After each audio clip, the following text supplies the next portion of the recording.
L'heure est venue de faire le point sur l'actualité du jour, mesdames et messieurs, bonjour et bienvenue à suivre cette nouvelle session qui s'ouvre d'abord par les sommaires.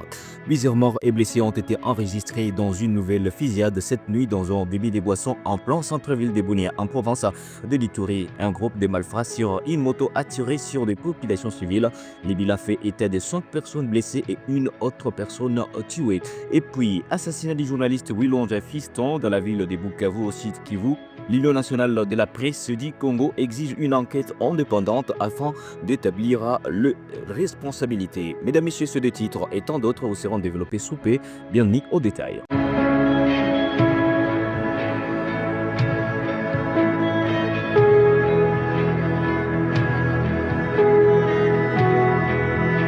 Nous l'avons dit au sommaire, une personne a été tuée et 5 autres blessés lors d'une nouvelle fusillade dans la soirée du mardi 5 août 2025 au quartier Lumumba, commune Bunia, au centre-ville de Bunia, en Ituri. Selon des sources sécuritaires, des hommes armés roulant à moto ont ouvert le feu sur des personnes dans un bistrot le long du boulevard de Libération. Détail. Un agent de l'Office congolais de contrôle meurt des suites de ses blessures, tandis qu'une des 5 autres victimes est dans un état critique selon la police. C'est la deuxième fusillade en l'espace d'une semaine seulement dans la ville de Bunia. La semaine dernière, dans les mêmes conditions, 3 personnes ont été tuées et au moins 14 autres blessées, toujours dans la commune Bunia, mais cette fois-là dans les quartiers voisins de Yambiaya. Ces fusillades surviennent alors que la ville de Bunia est secouée par de multiples formes d'insécurité, notamment des cambriolages nocturnes. En plus, l'activisme des groupes armés autour de la ville pourrait être à la base de cette montée d'insécurité, d'après certains observateurs. Page noire dans cette édition du journal. Le journaliste Wilonja Manzambi Fiston a été retrouvé mort dans la ville de Bukavu, baigné dans son propre sang avec une corde au cou. Ce jeune journaliste âgé d'une trentaine d'années et travaillant à la centrale de monitoring de médias, un programme de surveillance éthique et déontologique de l'Union nationale de la presse du Congo à Bukavu avait été torturé avant sa mort. En témoigne la situation dans laquelle il a été retrouvé. L'organisation journaliste en danger dit demander des explications à l'endroit des autorités de l'AFC Ambon 3 ayant leur contrôle de la ville du Bukavu. Dans un autre chapitre, la situation sécuritaire à Komanda, localité située à 75 km au sud-ouest de la ville de Bunia dans la province de l'Ituri, s'améliore progressivement une semaine après l'attaque meurtrière menée par le rebelle ADF. Grâce aux opérations militaires y arrivent en cours, les commerces reprend ses droits et en retour, prudent de la population est observé sur place. Suivez. Afin de consolider ces avancées, l'administrateur du territoire a instauré de nouvelles mesures restrictives. Situé au carrefour des routes nationales 4 et 27, reliant d'Ituri au Nord Kivu et à la Tchopo, la cité des Komanda retrouve peu à peu son dynamisme. Boutiques, marchés vivriers, hôtels et restaurants ont rouvert leurs portes sur un regain d'activité. Certaines familles, réfugiées au-delà du pont Ituri à une dizaine de kilomètres, commencent à regagner leur foyer. D'autres, plus prudentes, attendent que le calme soit totalement rétabli. Sur les plans sécuritaires, les forces conjointes FARDC-UPDF intensifient leurs opérations pour démanteler les bastions ADF dans la région. Les patrouilles sont renforcées à Komanda et dans ses environs afin de prévenir toute nouvelle offensive. Parallèlement, le colonel Siro Simba, administrateur du territoire, a instauré des mesures strictes. Interdiction des rassemblements des masses, notamment les veillées des prières et mortuaires, ainsi que les réunions politiques ou culturelles. La fermeture des commerces et des salles de projection est désormais obligatoire à 21h. Objectif, permettre aux services de sécurité de surveiller plus efficacement la situation sur le terrain.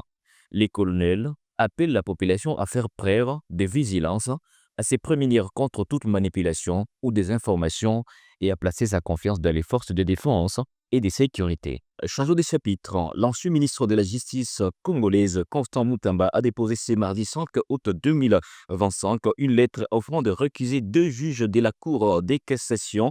Dans cette correspondance adressée au greffier de la Cour des cassations, Constant Mutamba invoque 2 motifs qui, selon lui, démontrent la partialité du membre de la composition. Détail.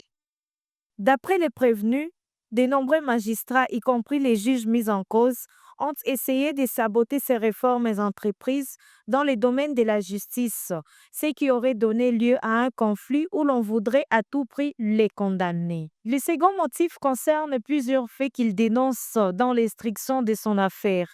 Des rejets systématiques de ces exceptions par les juges, plus particulièrement l'exception des saisines de la Cour et celle de l'inconstitutionnalité que la Cour a rejetée au lieu de surseoir et de saisir la Cour constitutionnelle. Constant Moutamba dénonce aussi des menaces dont il aurait fait l'objet de la part d'un des juges, des manquements au droit à un procès équitable par le fait de laisser le ministère public parler librement et de ne pas beaucoup accorder la parole à lui et à ses conseils. L'affaire mettant en cause Constant Moutamba se poursuit ce mercredi 6 août 2025 et l'audience est consacrée à l'audition des témoins. Lors de la dernière audience, plusieurs d'entre eux ont répondu à l'invitation de la Cour, mais la partie prévenue a dénoncé le fait que la plupart de ces témoins n'aient pas été cités alors que ceux du ministère public sont cités. Il a aussi dénoncé les refus de comparaître de la part du magistrat Alder Kisula Betika, secrétaire exécutif de la Sénarep. Pour l'audience de ce jour, tous les témoins, y compris ceux du prévenu, doivent être entendus. Les partis politiques Leadership et Gouvernance pour le développement LGD en sigle sur à l'ancien Premier ministre Augustin Matata Ponyo a annoncé officiellement l'exil de son autorité morale. Depuis sa condamnation le 20 mai dernier, il était déclaré introuvable par ses proches et injoignable par téléphone. Suivez les témoignages de son parti joint au téléphone par nos confrères de la radio Okapi. Il nous est impossible de vous dire où il se trouve. Le président national du parti, l'honorable Matata Ponyo, a renoué contact avec nous par téléphone. Il affirme être en sécurité dans son pays d'exil. Il a été contraint d'aller à l'exil par les régimes en place, compte tenu de la pression qu'il a subie, au travers notamment ces procès uniques dont il a été l'objet sur les dossiers Boukangalon. Et donc, il affirme être en exil en ce moment et promet de nous révéler sa localisation lorsque toutes les conditions seront réunies. Matata n'a jamais fait la justice. La justice de son pays, il était à l'étranger lorsqu'il est convoqué par la justice. Il est revenu parce qu'il voulait que les Congolais connaissent la vérité autour du fameux dossier Boukangalonzo. Mais grand était son étonnement de constater que c'était autre chose que la justice.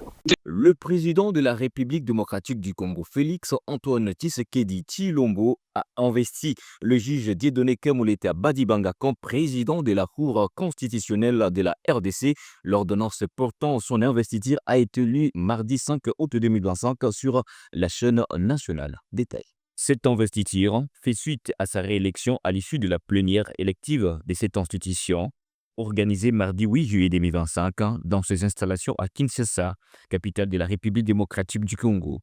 Cette élection est conforme aux dispositions de l'article 9 de la loi organique numéro 13/026 du 15 octobre 2013 portant organisation et fonctionnement de la Cour constitutionnelle, qui stipule que le président de la Cour est élu par ses pairs pour une durée de 3 ans, renouvelable une seule fois, dans les conditions déterminées par le règlement antérieur.